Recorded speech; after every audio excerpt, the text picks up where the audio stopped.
Hello everyone, I'm back. I've been meaning to put this video out for a little while, but I wanted to talk about the curious case of Taylor Cornelius. So he's been through a lot of change in his short time in Edmonton.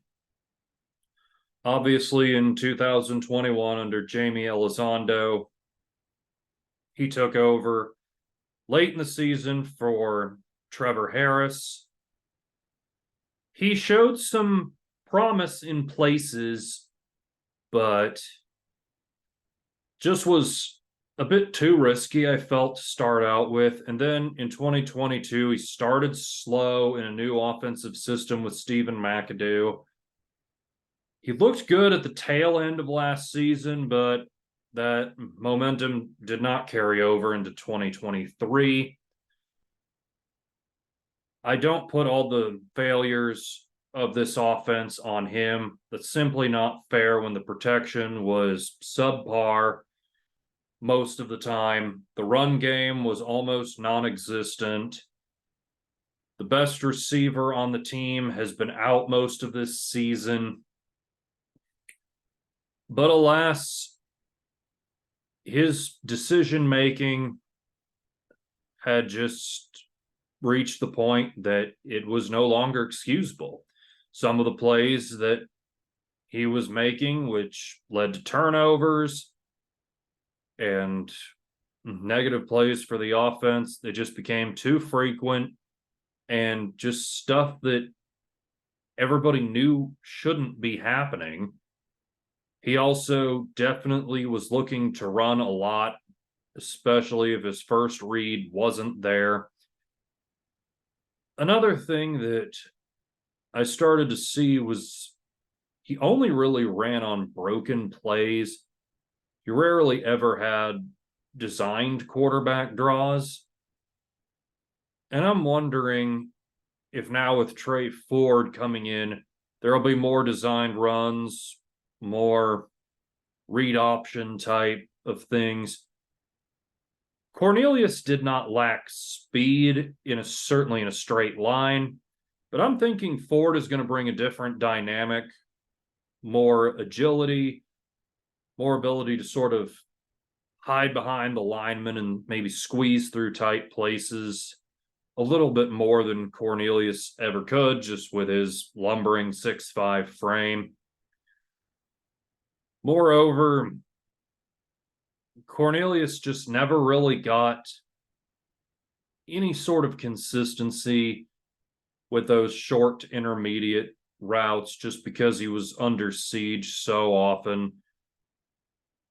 Truly, I hope that TC is able to sit for a while and maybe even go elsewhere in the offseason to a place where he can continue to learn and get coached up and be a successful pro elsewhere. I kind of feel like the ship has sailed for him in Edmonton, which is unfortunate, but that's just the way it is sometimes. Quarterbacks can kind of bounce around, and once they get into the right situation, it's like night and day of difference, and maybe that'll be what happens to him. Even if he leaves the team, I'm not going to wish him bad.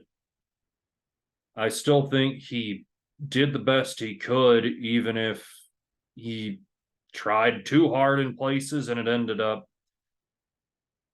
becoming bad plays, which obviously we all know happened. Now, it's going to be very interesting to see what Ford does, especially now with Jackson calling the plays. The one thing about Cornelius is he never would have played under Jackson. So now we don't know if it truly was Cornelius who was mostly to blame or if it was more on McAdoo who should get the blame. I truly think both had their hand in it. How much blame should be given to both, I guess we'll never know now that two variables have moved at the same time and we have new coordinator, new quarterback.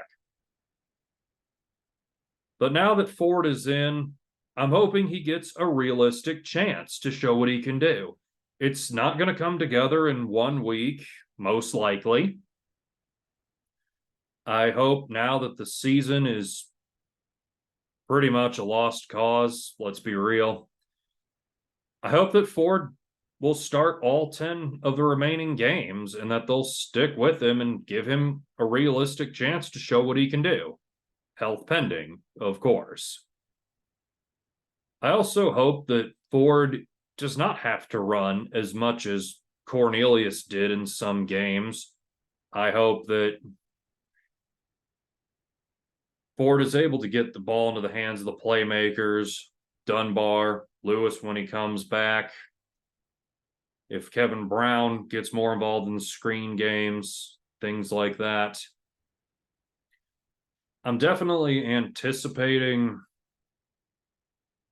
some of those quicker routes, but also just due to Ford's size, he doesn't have the frame Cornelius did. Might have to keep with 5 and maybe 7-step drops just so that he can adequately see what's going on. While ordinarily you'd love to have 3-step drops in those short passing games, I just don't know if it's going to work at this point in time. I'd also expect to see a lot of shotgun, but I do think that Ford offers a lot more versatility. Maybe even Jackson will just go for broke and do some wildcat looks.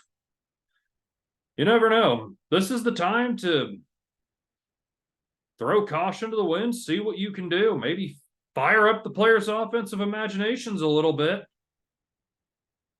Why not? Just go for broke. Throw things at the wall, see what sticks.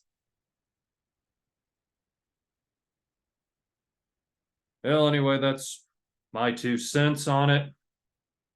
I'm definitely looking forward to seeing how Ford does in his first start of this 2023 season.